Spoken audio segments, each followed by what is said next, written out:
Boa noite a todos. Muito bom estar aqui com vocês. E eu quero começar essa nossa noite com duas perguntas. O que é que nós estamos fazendo encarnados aqui hoje? Se a gente desencarnasse aqui agora, vocês iam ter a sensação de que cumpriram a missão de vocês aqui na Terra? Ou ficariam assim, inseguros em relação à missão que vocês aceitaram ao vir aqui? Nós vamos, nessa noite, refletir um pouco sobre essas questões e vamos fazê-lo por três caminhos. Vamos fazer pelo caminho da filosofia, que há milhares de anos pergunta o que é que nós estamos fazendo aqui. Vamos também abraçar o caminho da doutrina espírita, que mostra que essa busca ela se estende a várias existências e não apenas essa vida.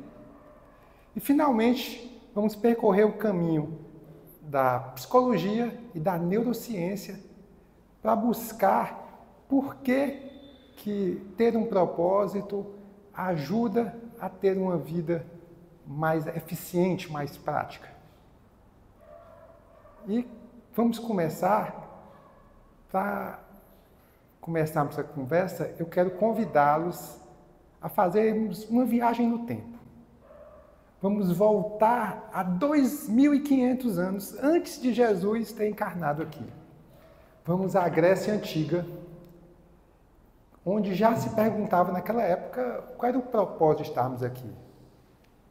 E Sócrates foi o primeiro a fazer uma reflexão mais profunda. Sócrates dizia que uma vida não examinada não valia a pena ser vivida. E o que ele queria dizer com isso?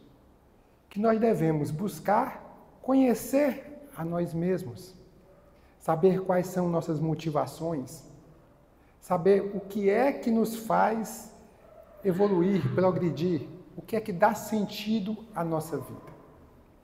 Sócrates acreditava que o propósito da vida era muito maior do que a matéria.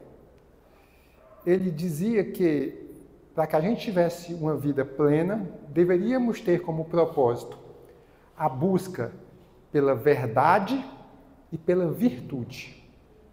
E isso se dava através do conhecimento. Então, era importante para Sócrates que nós buscássemos o conhecimento, o aprender, conhecermos a nós mesmos, mas também conhecermos o mundo. Porque ele dizia que as pessoas que agem de maneira errada, as pessoas que fazem o mal, o faziam não por vontade, mas por ignorância, por desconhecerem o que era o bem. Então elas faziam o mal. A partir do momento em que as pessoas procurassem a verdade, o conhecimento, elas passariam a saber o que era o bem e não mais praticariam o mal.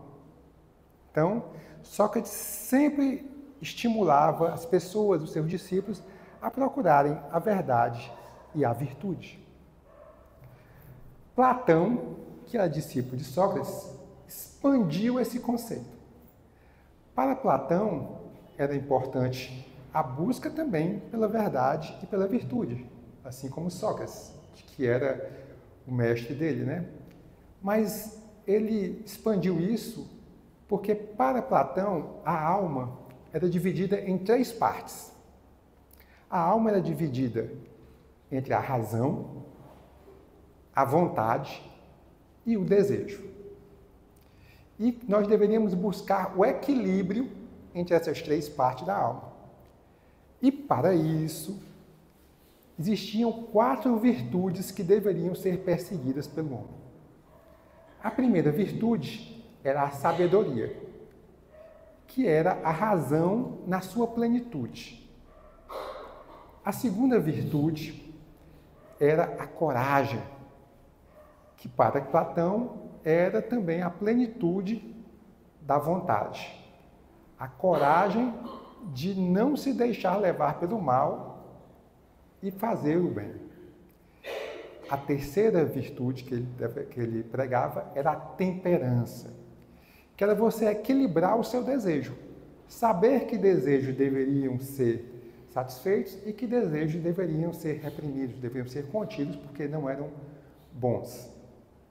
E a quarta virtude era a justiça, que equilibrava as outras três virtudes. Prosseguindo, entre os filósofos gregos, chegamos a Aristóteles. Aristóteles dá um passinho a mais em relação a esse conceito.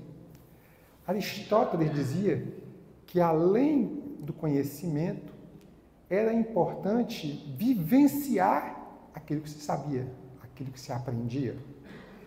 Ele falava que nós deveríamos buscar o que chamou-se em grego de eudaimonia, que a gente poderia traduzir como felicidade.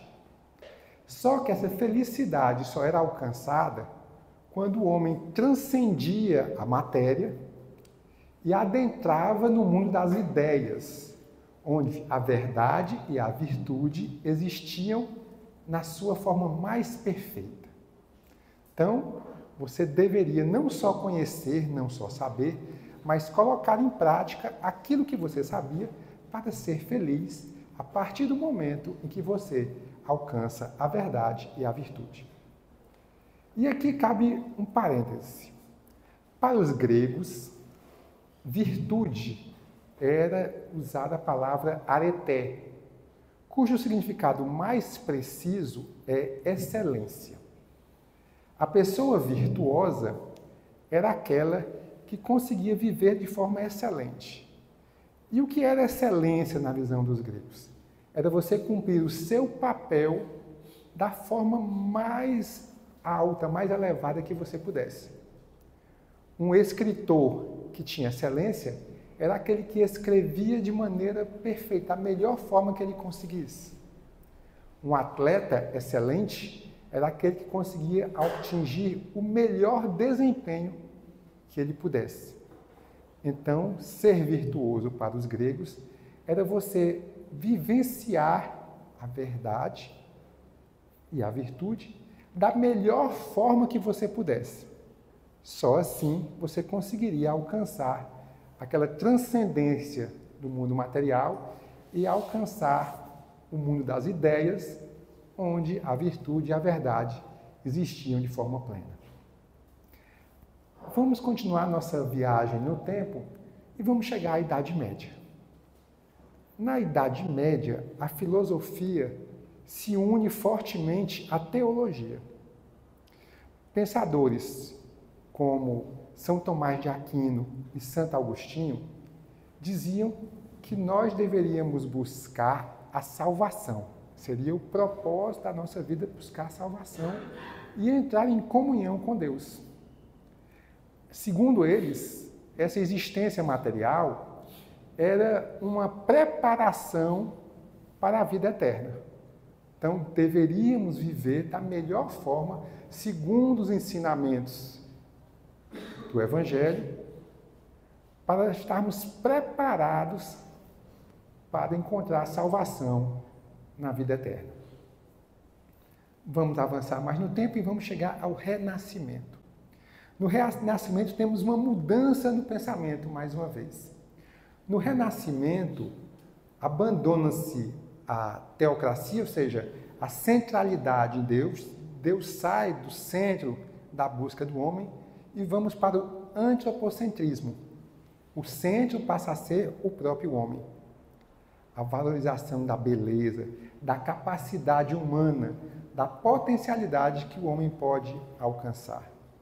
Então, os filósofos da época diziam que a gente deveria buscar o nosso desenvolvimento pleno para conseguirmos alcançar por sermos as melhores pessoas, as mais capazes, as mais inteligentes que pudéssemos. Era esse o objetivo. Só que aí aconteceu, durante o Renascimento, um fenômeno muito interessante. Surgiu dentro da igreja uma ruptura. Temos Lutero, que não satisfeito com as práticas da igreja, resolve romper e inicia a reforma protestante. Ele não aceita uma série de dogmas que a doutrina, que a igreja pregava e cria uma nova filosofia. Dentro da reforma protestante, surge uma figura que traz uma nova teoria muito radical, que foi Calvino. Calvino dizia que a salvação já estava predestinada. Quando a gente nascia, já estava definido se nós íamos para o céu ou para o inferno. Então, não tinha muito o que você fazer, as cartas já estavam marcadas. Só que era possível, nessa existência, nós identificarmos sinais das pessoas que seriam salvas. Existiam 3 características que, quando manifestadas, identificavam as pessoas que encontrariam a salvação. Essas 3 características eram a disciplina, o trabalho árduo e a riqueza material. Então, pessoas que eram disciplinadas, que eram trabalhadoras e que tinham abundância material, seriam aquelas que seriam salvas. Então, o que as pessoas faziam? Trabalhavam muito, eram muito obedientes, disciplinadas e procuravam acumular riquezas materiais. Esse pensamento se espalhou por toda a Europa, cruzou os oceanos e até hoje influencia muitas pessoas que colocam na posse dos bens materiais o principal objetivo das suas vidas. Avançando mais no tempo, chegamos ao Iluminismo. No Iluminismo, temos uma nova forma de pensar. Rousseau e Voltaire falam que o objetivo do homem deve ser a busca pela felicidade. Ele deve ser feliz. Só que essa felicidade é individual. Cada um pode escolher o seu caminho. Cada um escolhe, eu quero ser feliz assim, o outro escolhe. Cada um tem a sua própria forma de ser feliz e deve buscá-la, deve segui-la, deve construir a sua felicidade da forma que bem entender. Mas é também no Iluminismo que surge a doutrina espírita, a revelação que os espíritos nos trazem e que muda completamente a percepção de propósito que existia. O Evangelho diz que qual é o nosso propósito maior? Amar a Deus sobre todas as coisas, ou seja, buscar a comunhão com Ele, procurar seguir as leis divinas, vivenciar essas leis. E o seu complemento, amar ao teu próximo como a ti mesmo. Esse amar ao próximo é a manifestação concreta do amor de Deus. Porque nós não temos como fazer nada por Deus, mas podemos fazer pelo nosso próximo. Então, é através do próximo que nós manifestamos esse amor na prática. Só que estamos todos ainda muito distantes de chegar ao nível de Jesus, de capacidade de amar. Então, a doutrina espírita vem e nos propõe um caminho para a gente chegar até lá. O que é que a doutrina nos diz? Que nós devemos buscar o nosso progresso intelectual e moral. Só que não vamos conseguir alcançar isso em uma única existência. Então, temos aí múltiplas existências para atingir esse progresso. E esse progresso se dá através de 3 caminhos. Primeiro, o da própria reencarnação, que é uma nova oportunidade para que a gente faça melhor, para que a gente possa corrigir os eventuais erros que cometemos numa vida anterior, que possamos aprender novas coisas, que possamos evoluir intelectual e moralmente. Então, primeiro caminho, a reencarnação. O segundo, a lei de causa e efeito. Porque o Evangelho nos diz que nós sempre nos deparamos com a consequência dos nossos atos. Se nós agimos de maneira boa, vamos ter frutos positivos. Quando nós cometemos nossos equívocos, vamos ser chamados à responsabilidade por aquilo que cometemos de errado. E o Evangelho ainda dá uma cutucada maior. Ele diz que a grande maioria das experiências negativas, desafiadoras que nós enfrentamos são consequência dos nossos atos nessa encarnação. A maior parte. A gente deixa para trás, a gente está ainda de forma parcelada corrigindo isso aí. Então, quando nós nos deparamos com alguma experiência desagradável, negativa, consequência do que fizemos. Então, é mais uma oportunidade para refletirmos sobre os nossos equívocos e corrigirmos. E o terceiro caminho é o do serviço ao próximo. Porque quando nós estamos trabalhando em prol do outro, nós estamos aprendendo e muito. Primeiro, porque nós estamos colocando em prática as nossas habilidades, as nossas potencialidades. Segundo, porque muitas vezes o outro não vai agir como nós gostaríamos que ele agisse conosco. E aí nós temos a oportunidade de desenvolver aquilo que ainda não sabemos praticar plenamente. O outro nos ofende para que a gente possa aprender a perdoar. O outro não nos compreende para que a gente tenha a oportunidade de compreendê-lo.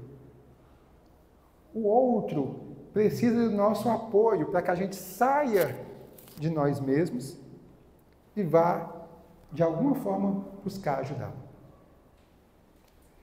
Então, esses três caminhos são exatamente a evidência de como nós temos oportunidades permanentes de evoluir.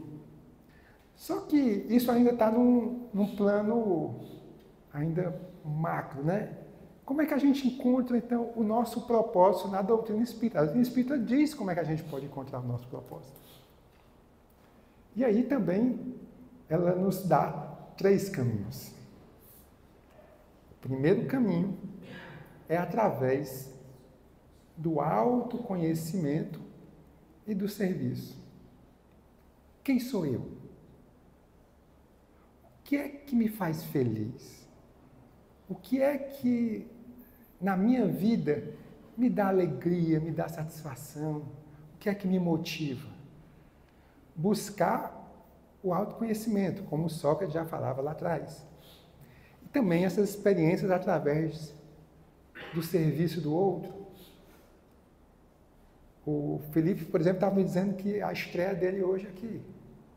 Então, ele está tendo, através do trabalho, a oportunidade de desenvolver uma habilidade que talvez ele nem soubesse que tinha. E todos nós, quando nos colocamos a serviço, acabamos descobrindo que somos capazes de fazer coisas que ainda não sabíamos. O segundo caminho para isso é identificando os seus talentos naturais. O que é que você gosta de fazer? O que é que você faz de maneira fácil, natural, que te dá satisfação, que te motiva? Essas habilidades vão encaminhar ao propósito, por menor que seja essa habilidade. É como a parábola dos talentos. Tem gente que tem 3 talentos, tem gente que tem 2, tem 1. Mas vamos lembrar que esses talentos, eles não são gratuitos, assim, não foi um sorteio.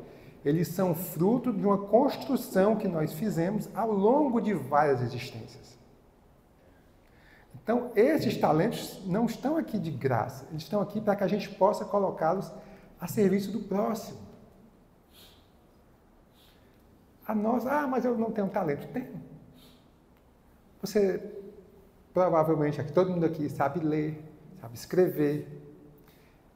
Lembra daquele filme Central do Brasil, em que a Fernanda Montenegro, personagem, pessoas que não sabiam escrever, e ela escrevia cartas para aquelas pessoas. Uma habilidade que muitas vezes nós julgamos banal, mas que para quem não sabe escrever é algo extraordinário. No Evangelho, o capítulo 7, item 13, a missão do homem inteligente na Terra. Os Espíritos nos dizem que nós recebemos a inteligência, mas que não devemos nos envaidecer dela, porque a nossa inteligência nesse plano é muito limitada.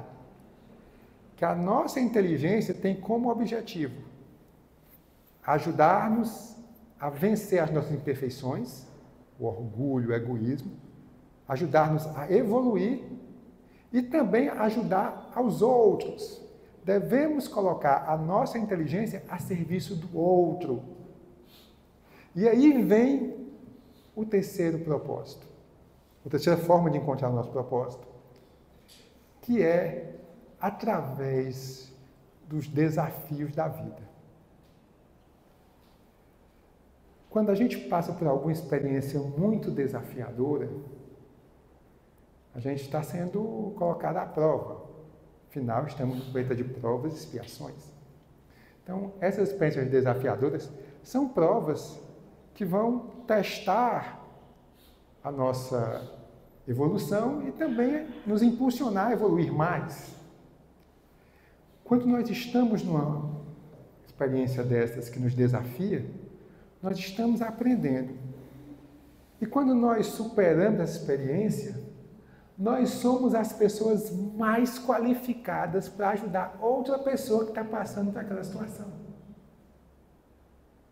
Ninguém mais qualificado para ajudar alguém que está passando, às vezes, por uma doença grave, do que alguém que já passou por aquela doença. Ninguém mais qualificado para consolar alguém que teve um ente muito querido que desencarnou do que alguém que passou por experiência similar. Então, essas experiências desafiadoras, elas nos qualificam para ajudar outras pessoas que estão vivenciando aquilo.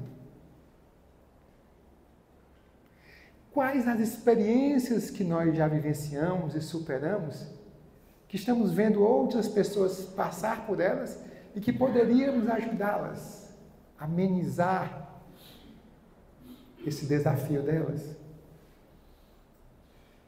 Todos nós temos experiências desafiadoras para contar.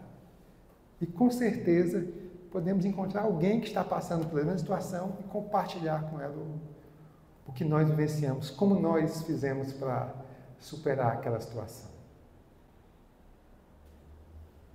A doutrina espírita está sempre fazendo esse chamado ao serviço, a colocar-nos a serviço do outro. O Livro dos Espíritos, as perguntas 573 e 576, falam mais uma vez da questão da evolução, da inteligência e da nossa moral. Que devemos buscar esse progresso. E que, normalmente, esse progresso não acontece de forma equilibrada. A inteligência sempre vai à frente da moral.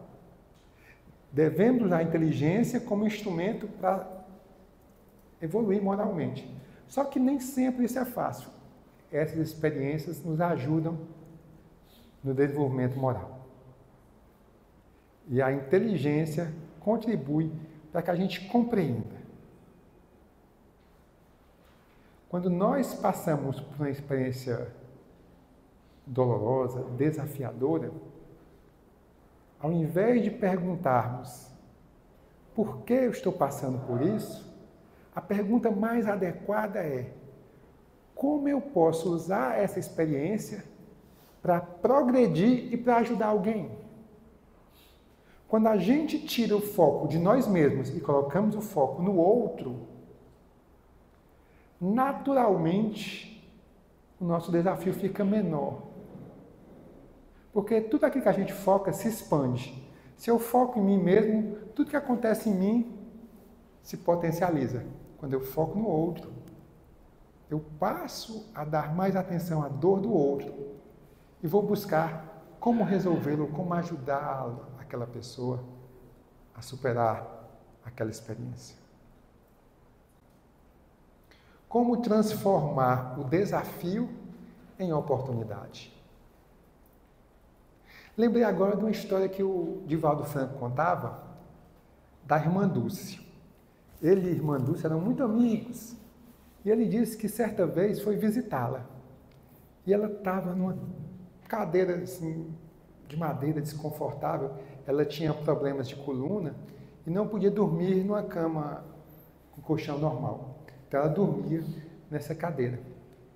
E aí o Divaldo, irmã Dulce, que coisa desconfortável. Não se preocupe não que eu vou ajudá-la. Eu vou ajudar a senhora a se livrar dessa cadeira, eu vou providenciar uma cama hospitalar. E a irmã Dulce disse, não, meu filho, não faça isso não. Essa cadeira é minha maior bênção. Mas como, irmã Dulce? A senhora dorme desconfortável, deve ter um sono muito desagradável. Eu disse, não, meu irmão, essa cadeira aqui é uma maravilha para mim. Mas por quê, irmã? É porque é o seguinte, toda vez que alguém vem me visitar e me vê nessa cadeira, fica com pena de mim e me dá uma cama hospitalar. E com isso eu já montei 2 alas do hospital aqui. A capacidade de transformar o desafio em oportunidade. Em oportunidade de ajudar o outro. Ao invés da irmã Dulce se focar na dor, no desconforto, ela deve ter se perguntado: como é que eu transformei esse momento numa oportunidade de ajudar o outro? Como é que a gente pode tornar os nossos desafios em uma oportunidade de ajudar o outro? Vamos refletir sobre isso. Certamente nós encontraremos alguma maneira. Agora, claro que em determinados momentos a experiência é desafiadora, é incômoda. E aí, como é que a gente pode lidar com essa situação? E aí, mais uma vez, a doutrina espírita nos lembra que tudo nós construímos. Então, tudo nós também podemos resolver. Tudo nós podemos solucionar. E aí, como fazemos isso? O primeiro caminho, através do conhecimento. Por isso é importante estudar, ler o Evangelho, vir conhecer o Livro dos Espíritos, a doutrina espírita, porque o conhecimento é o passo inicial da transformação. Através do conhecimento, a gente começa a enxergar o caminho. É como você pegar um mapa. Agora eu sei o caminho que eu tenho que percorrer. O segundo passo é experienciar o conhecimento, colocar em prática. Vivenciar aquilo que nós estamos estudando. A partir do momento em que você tem o conhecimento e começou a colocá-lo em prática, você constrói as crenças. Você passa a acreditar que aquilo ali funciona, que aquilo ali dá resultado. A partir do momento em que você mudou suas crenças, você muda o seu comportamento. E quando você muda o seu comportamento, você muda os resultados. Você muda aquilo que você gera para a sua própria vida. Então, vamos estudar, vamos procurar conhecer mais. Às vezes, um livro de mensagem já é uma grande ajuda. Uma palestra que você vem, uma conversa fraterna. É como se você tivesse os carros elétricos, você não carregar na tomada, é como se você estivesse se recarregando o seu espírito para ter bom ânimo para conseguir prosseguir na sua jornada. E muito importante também, acreditar e colocar em prática. Porque muitas vezes você pensa, eu não consigo perdoar. Tente, experimente. Você não vai sair perdoando todo mundo da primeira vez, mas comece com pequenos perdões. E você vai expandindo a sua capacidade de perdoar. E aqui eu já vou começar a falar na psicologia e na neurociência. E para isso eu vou recorrer à logoterapia, que é a busca do sentido, criada pelo Dr. Viktor Frankl, autor do livro Em Busca do Sentido, um psiquiatra austríaco que passou vários anos no campo de concentração. E naquelas situações extremas, ele descobriu o propósito dele e o valor de ter um propósito. O Dr. Frankl dizia que existem 3 maneiras de você descobrir o seu propósito. O primeiro, através da criação, do trabalho, daquilo que você cria, do que você gera, do uso da sua criatividade, de fazer alguma coisa, de colocar seu esforço em ação.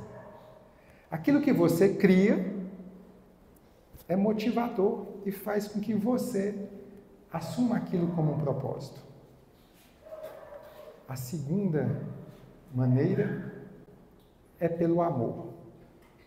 Quando você ama alguém, ou quando você é amado, quando alguém que você gosta muito, você se dispõe a fazer determinadas coisas em prol daquela pessoa que você ama. Você se dispõe a fazer algo que você normalmente não faria por amor. Jesus, que foi para a cruz por amor. E mesmo naquele momento extremo de sofrimento, ainda amou o suficiente para dizer: Pai, perdoa-os porque não sabem o que fazem. E o terceiro caminho, e aí temos uma conexão com a doutrina espírita, é pelo serviço em prol do outro. O Dr. Frankl também tem essa compreensão, de que esse serviço em prol do outro é a grande alavanca de transformação, porque é esse serviço que faz com que a gente consiga, de maneira mais efetiva, transformar a nossa conduta. E como você encontra o seu propósito na visão do Dr. Frankl? Se você não tem ainda, ele diz que você deve olhar para si mesmo. Quais são os meus talentos? O que eu gosto de fazer? O que é que me dá prazer? O segundo ponto é olhar para o outro. O que eu posso fazer pelo outro? O que é que o outro precisa que eu posso atender? E o terceiro caminho é olhar para a vida. Porque nós não estamos aqui, nós não estamos na nossa família por acaso. A vida nos coloca naquela situação mais adequada para a nossa evolução. Ela não nos pergunta o que nós queremos, ela nos coloca lá. Se nós estamos nesse contexto, tem algum propósito. E devemos perguntar: que propósito eu posso ter aqui?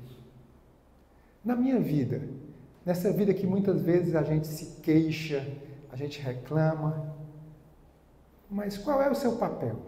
Nesse momento da queixa, é exatamente o momento mais adequado para a gente descobrir o propósito, porque se está doendo, se está incomodando, é porque nós não estamos preparados ainda para aquela situação e devemos nos preparar para ela.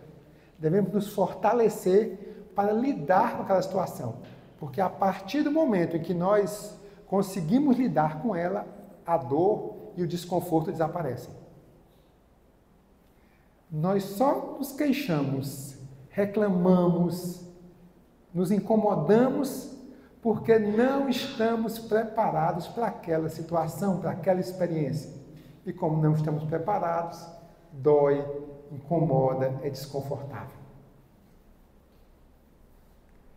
Então, se a vida nos colocou em uma situação que nos é incômoda, o que eu preciso fazer para transformar essa situação e ela deixar de me incomodar?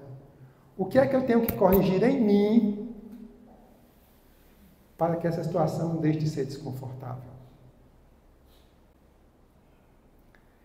Se você já tem um propósito, ou pelo menos uma ideia desse propósito, sua primeira ação deve reforçar esse propósito.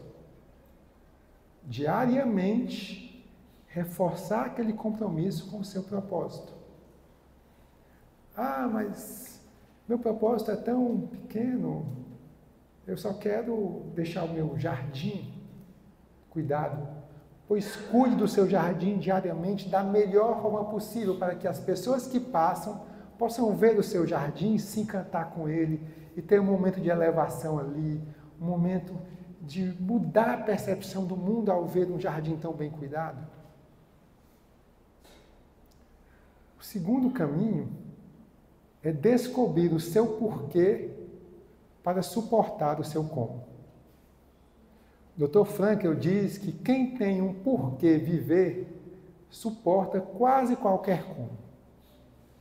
Se você sabe por que está aqui, por que está na sua família, por que você trabalha no local onde você trabalha, qualquer desafio, qualquer como, será suportável porque o seu porquê faz com que você suporte aquela experiência não por sacrifício, mas por amor ao seu propósito. É como o filho doente. O filho está doente e o pai e a mãe passam a noite ali em claro, sem dormir direito, mas não reclama, porque o amor pelo filho, o propósito de fazer com que o filho fique saudável novamente, é maior do que o como. E aí, o como não incomoda. Qual é o porquê? Pergunte-se. Qual é o porquê? Qual é o sentido? Qual é o propósito que eu posso estabelecer para a minha vida que me ajude a superar todos esses desafios? Cada um vai ter a sua resposta. E é ela que vai ajudar você a manter esse propósito. E o terceiro forma de manter, e esse eu vou me deter mais, porque ele é talvez o mais desafiador para nós, que é você se resignar ativamente. Que não quer dizer acomodar-se. Você aceita a situação, mas aceita ativamente. Primeiro, o que eu posso fazer para sair da situação? Porque nós estamos num planeta de provas e expiações, mas não quer dizer que a gente tenha que viver sofrendo. Quer dizer que nós temos que fazer alguma coisa para lidarmos com aquela situação. Então, resigne-se ativamente. O que eu posso fazer para sair dessa situação? Segundo, o que eu posso aprender com essa situação? E terceiro, como é que mesmo nessa situação eu posso ajudar o meu próximo? Essa resignação ativa, ela passa por uma reconfiguração cognitiva. Você aceita a situação, mas muda a perspectiva. Ah, tá ruim, mas eu vou ver a situação de outra forma. Vou passar a enxergar aqui, como a irmã Dulce fez, né? Oportunidade de ajudar o outro, oportunidade de crescimento, oportunidade de evolução, oportunidade de desenvolver uma habilidade, uma experiência que vai me ajudar no futuro a auxiliar pessoas que estão nessa mesma situação. Essa forma que a gente enxerga a situação muda completamente a nossa perspectiva e a nossa capacidade de lidar com a dor. A neurociência nos diz que o nosso cérebro está sempre buscando sentido. Quando a gente entende o porquê precisa fazer algo, o cérebro libera dopamina, que não elimina a dor, mas anestesia. Porque a gente entendeu o porquê está passando por aquilo.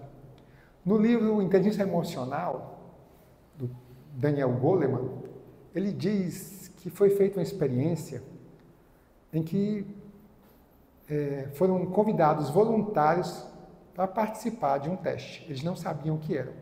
O grupo de voluntários foi separado em 2 salas. E nas 2 salas foi colocada uma pessoa cujo único propósito era incomodar os demais. Ele fazia parte da experiência. Então, ele estava naquele grupo, as pessoas não sabiam, e ele começou a ofender as pessoas. Ele começou a incomodar as pessoas. E no primeiro grupo, ele foi incomodando, e em determinado momento as pessoas não aguentaram mais e começaram a revidar as ofensas. E eles observaram que isso é um ciclo vicioso. Quanto mais as pessoas revidavam, mais vontade elas tinham de revidar. E aí criou-se um clima de conflito geral. No segundo grupo, a pessoa que estava lá ofendendo, incomodando, antes que as pessoas pudessem esgotar a paciência, entra uma pessoa e chama o incomodador, dizendo que tem uma ligação urgente para ele atender. O incomodador sai e essa pessoa que veio chamá-lo compartilha com o grupo. Coitado do fulano, está com uma pessoa em estado terminal, está completamente desequilibrado, completamente desnorteado. E sai. Daqui a pouco, o incomodador volta e continua. E ninguém revida. Porque as pessoas compreenderam que ele estava tendo aquela atitude porque ele estava desequilibrado. Ele estava passando por uma experiência muito dolorosa. Então, quando a gente entende a situação, a gente muda a nossa atitude. As pessoas que nos agridem, que nos incomodam, que nos ofendem, são pessoas que estão desequilibradas. São pessoas que estão doentes da alma e querem nos adoecer. E se nós não orarmos e vigiarmos, a gente adoece também. Porque é mais fácil revidar do que conter as nossas ações, nossas atitudes. Então, precisamos compreender que aquela pessoa de quem a gente tem alguma restrição está doente. E como Jesus disse, né, eu vim para os doentes, não vim para os sãos. Ele conta conosco, amar o teu próximo como a ti mesmo. Ele conta conosco para sermos os médicos, os enfermeiros, os terapeutas, que vão ajudar aquela outra pessoa a ficar sã, a se recuperar, a ficar saudável da alma. Olha só que bacana. Jesus está nos confiando a tarefa de sermos médicos, enfermeiros, terapeutas da alma dos outros. Por isso é tão importante a gente buscar a nossa evolução, o nosso progresso intelectual e moral, porque assim como um médico, um enfermeiro, um terapeuta tem que estar estudando sempre para poder ajudar cada vez mais, nós também temos que fazer isso para podermos realizar cada vez mais. Volto à missão do homem inteligente na Terra. Usar sua inteligência em prol do outro. Vamos trabalhar em prol da nossa evolução intelectual e moral, cujo principal agente de desenvolvimento é o outro, que nos incomoda, que toca nossa ferida. É o familiar que sabe exatamente onde ficam seus calos e vai lá e pisa neles. É Jesus, nesse momento, nos dizendo: olha, você, o enfermeiro, o pescador de homens, como ele disse a Pedro, né? Cada um de nós que está aqui, que tem a oportunidade de conhecer o Evangelho, os ensinamentos de Jesus, está assumindo uma responsabilidade. Porque a quem muito foi dado, muito será cobrado. Então, se você já conhece o Evangelho, é natural que vai aparecer alguém que vai chegar e colocar à prova. Vamos ver se você está sabendo mesmo o Evangelho, né? Vamos ver se você realmente sabe amar ao próximo como a si mesmo.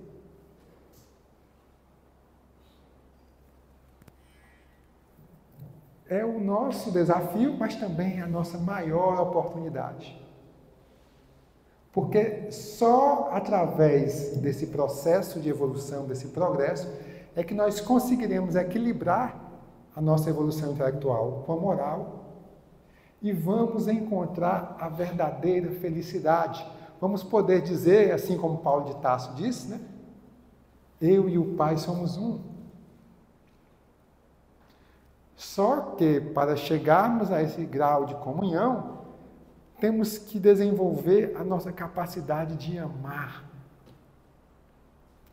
Porque não é simples alguém te ofender, te agredir, e a gente ter essa percepção, ele está doente da alma. Eu sei que é desafiador. Mas é possível.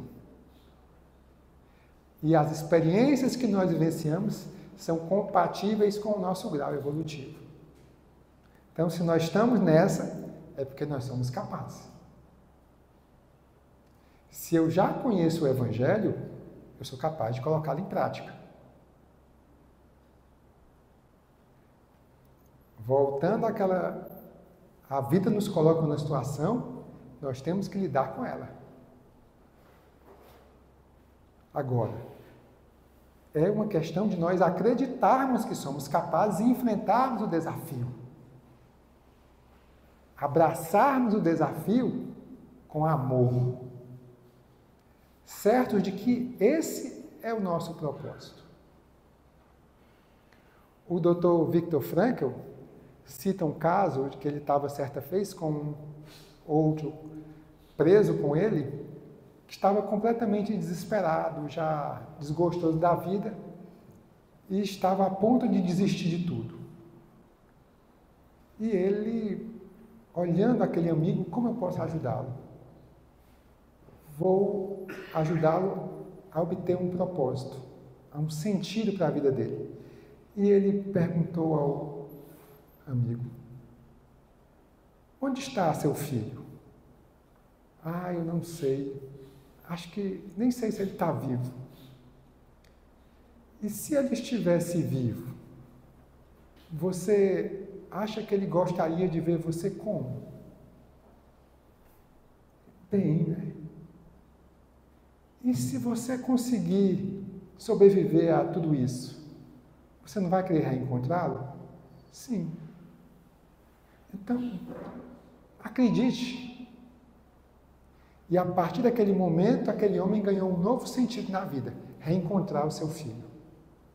E isso fez com que ele mudasse completamente a sua perspectiva, a sua atitude e passasse a buscar viver com plenitude. Qual é o sentido da nossa vida? É esse propósito que nós devemos encontrar. E que nós só vamos encontrá-lo efetivamente a partir do momento em que nós abraçamos essa proposta de amor. De aprender a amar cada vez mais. De descobrir em nós o quanto amor nós temos para compartilhar. o quanto amor nós temos para ajudar outras pessoas a também descobrirem o valor do amor. Além da reconfiguração cognitiva, que é aceitar situações, mas mudar a sua perspectiva sobre elas, devemos também olhar para a nossa capacidade de compreender as situações e, apesar da dor, seguir fazendo aquilo. E aí, mais uma vez, entra o amor. Quando a gente começa a colocar amor nas nossas ações, mesmo quando a gente tem alguma experiência desafiadora, dolorosa, nós conseguimos seguir em frente. Porque o amor, o propósito, consegue fazer com que o nosso cérebro libere dopamina. A dopamina, além de ser um hormônio de satisfação, ele também é uma molécula de motivação. Ela nos ajuda a prosseguir, mesmo quando nós estamos frente a um desafio. E funciona assim. Quando você está em alguma experiência desagradável, faça qualquer coisa que te ajude a prosseguir naquela experiência, por menor que seja. Eu tenho que fazer alguma coisa, eu tenho que vir trabalhar aqui, separar o alimento aqui no JEP, na Jaguaretama. Mas eu sofri tanto, hoje eu passei por experiências tão desafiadoras, eu fui tão maltratado. Leia algum trecho do Evangelho, um livro de mensagens, faça uma prece, faça qualquer ação que te leve à direção daquilo que você quer, por menor que seja. Quando você faz uma prece, quando você faz a leitura de um texto do Evangelho, quando você faz o menor ato que seja, mas que esteja alinhado com a direção daquilo que você quer, o seu cérebro libera a dopamina, que não vai eliminar a dor, mas vai anestesiar e vai te ajudar a ficar mais forte para seguir. É como o paracetamol. Ele não cura o resfriado, mas ele ameniza os sintomas e você consegue atuar, trabalhar de uma forma mais normal. Então, não se entregue. Tá horrível. Prece, leitura de alguma coisa edificante, ouça uma mensagem, faça qualquer coisa que te coloque na direção daquilo que você almeja fazer. E outra coisa também importante é você, mesmo na dor, entender que aquele processo, ele é algo que pode contribuir com você. Então, você procura encontrar alguma coisa positiva naquilo. Outro exemplo. Tive um acidente de carro. Meu carro, coisa muito chata, deixar o carro na oficina. Você vai ficar a pé de carro. Fica chateado. Mas o que é que você pode pensar?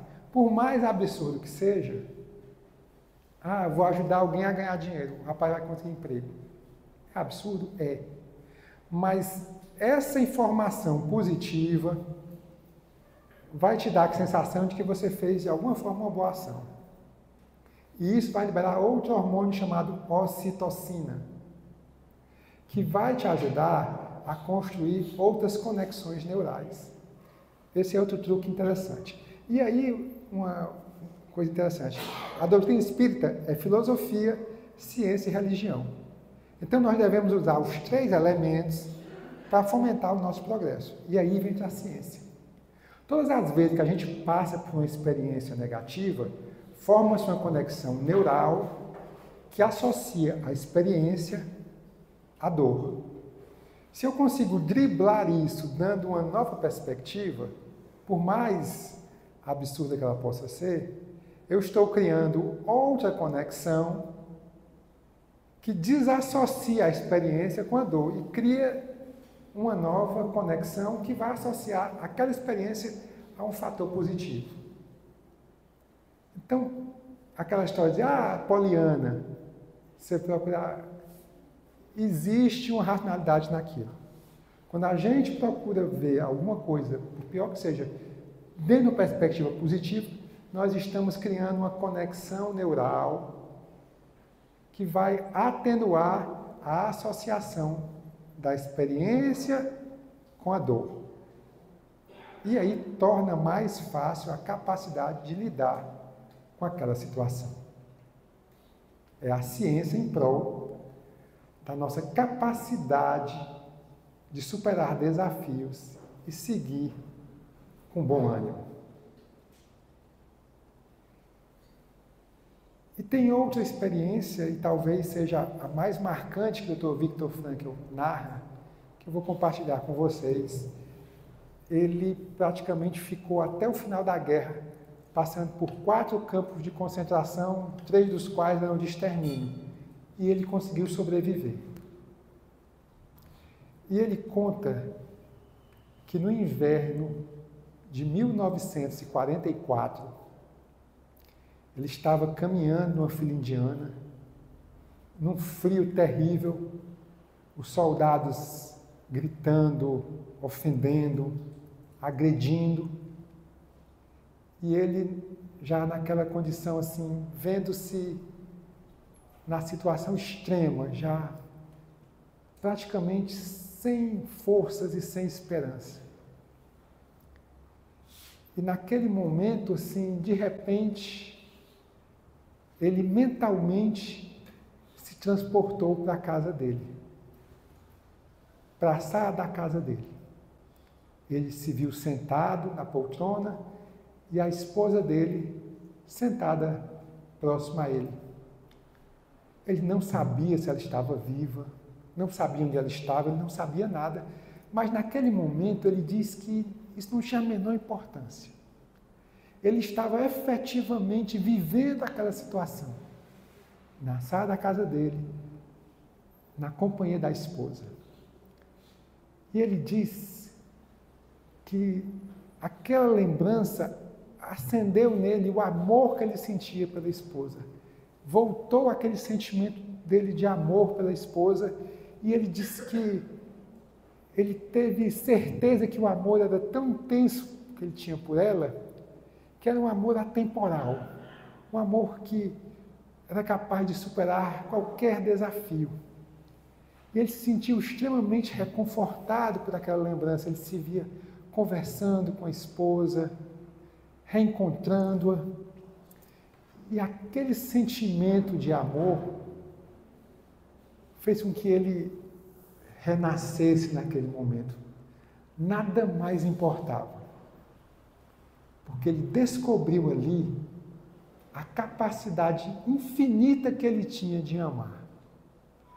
E mais, ele diz que descobriu que mesmo quando tinham tirado o conforto dele, as roupas, o alimento, mesmo quando ele estava nas condições mais adversas, que era aquela situação em que ele se encontrava, ninguém conseguia tirar dele a liberdade de escolher como ele queria reagir à situação.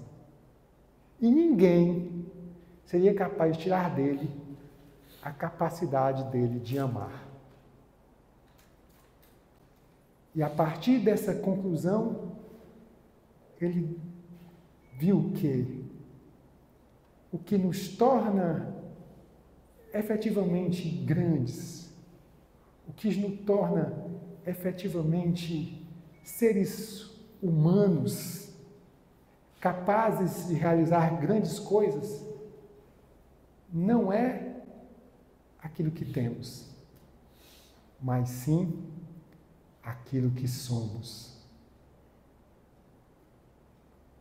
E o que é que nós escolhemos ser? Hoje, aqui, agora. Essa é uma escolha individual.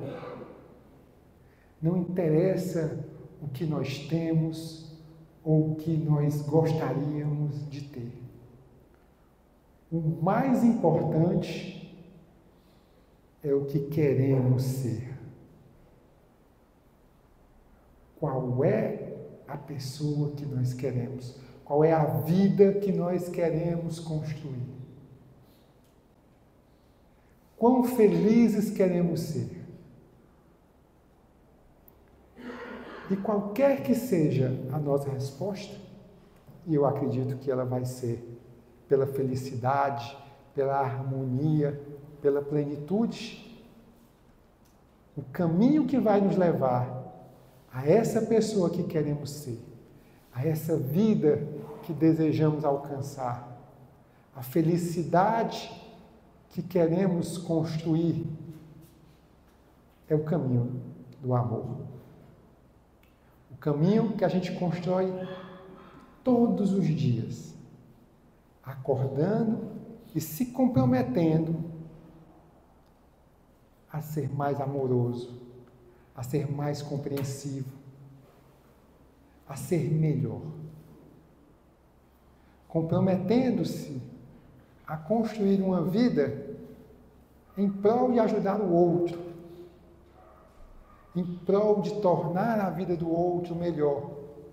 Porque quando a gente ama, a gente compreende que só consegue ser verdadeiramente feliz quando está num ambiente feliz, com outras pessoas felizes.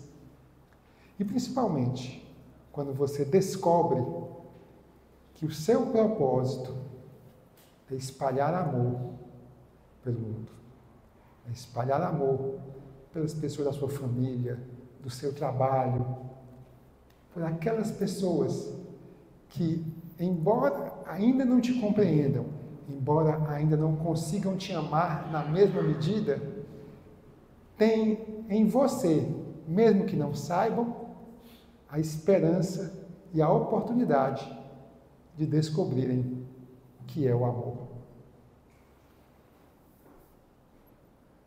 Essa está aqui no Grupo Espírita Paulo Estevão, ou mesmo quem não frequenta, mas frequenta algum templo religioso, é o convite que a vida, que a espiritualidade nos dá, para que a gente possa fazer essas descobertas.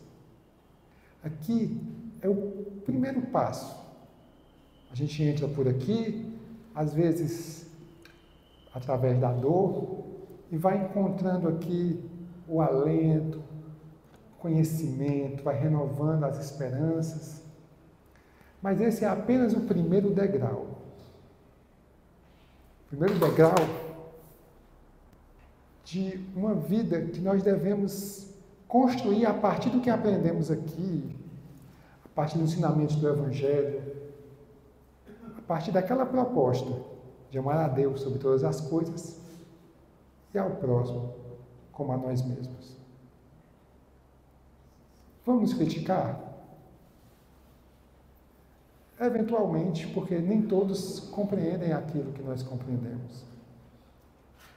Mas o nosso compromisso é de seguir esse caminho, é de abraçar essa causa, é de nos tornarmos pessoas mais amorosas, mais engajadas no Evangelho. E também temos que saber que no momento em que nos faltam as forças, não nos falta o amparo.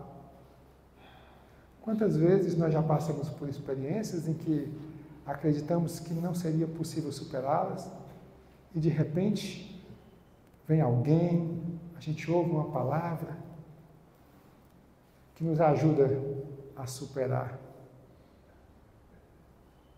Deus está conosco em todos os momentos da nossa vida. Nós é que nem sempre estamos com Ele, mas Ele está sempre conosco. E é confiando nesse compromisso que nós devemos nos fortalecer com a coragem que nos propunha Platão, Uma coragem que, se não está em nós, está em Deus, está nos Espíritos que nos acompanham em todos os momentos da nossa vida. Que nos amparam, que nos guiam, que nos intuem. Mas nós precisamos estar abertos a essa sintonia. Nós precisamos estar abertos a sermos ajudados. E para isso, precisamos também fazer a nossa parte. Ajuda-te, que o céu te ajudará. E como é que nós podemos nos ajudar hoje? Qual é a experiência dolorosa que você está vivenciando hoje? Qual é a ferida que você está sentindo aberta na sua alma que precisa ser curada? Como é que você pode fazer para ajudar nesse processo de cicatrização? Como é que você pode contribuir com esse processo de transformação? Para que os Espíritos também possam te ajudar nesse momento. Para que você possa estar sintonizado. Olhando aqui o horário, tá não? Passou já? Eu estava tão empolgado. Então, eu vou terminar aqui só com uma historinha. Havia um homem que tinha muito medo de viajar de avião. Ele tinha pânico de avião. Sempre que ele podia, ele ia de ônibus, ia de carro. Fugia de avião.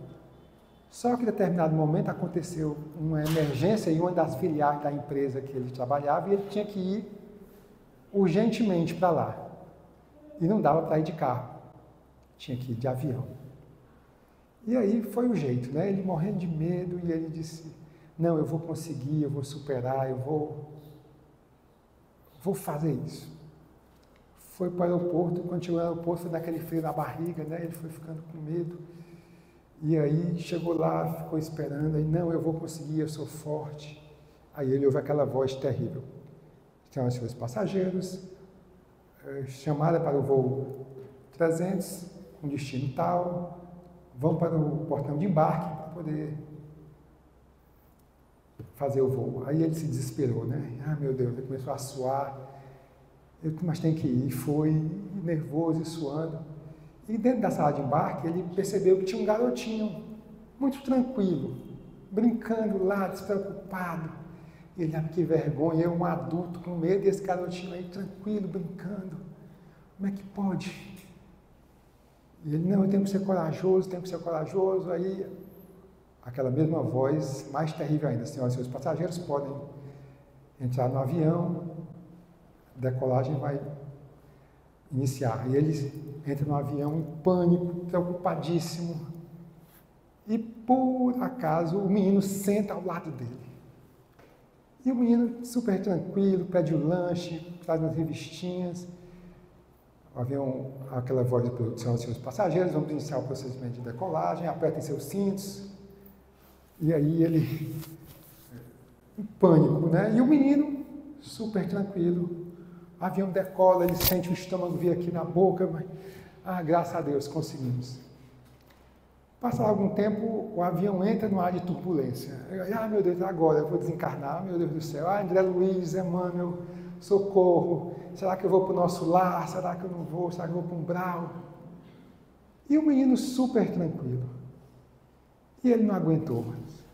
Menino, pelo amor de Deus, me diz aqui, você não está vendo que nós estamos numa turbulência aqui? O avião pode cair, a gente pode morrer todos? Você não tem medo, não? E o menino diz, não. Como é que pode, numa turbulência forte dessa, você não ter o menor medo? Eu não tenho medo, não, porque acontece que o meu pai é o piloto.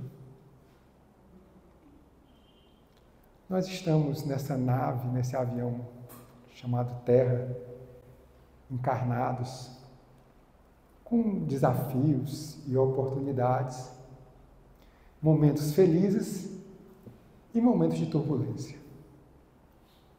quando a turbulência acontecer, vamos lembrar que o nosso Pai é o piloto. Que Jesus nos abençoe a todos. Uma boa noite a todos.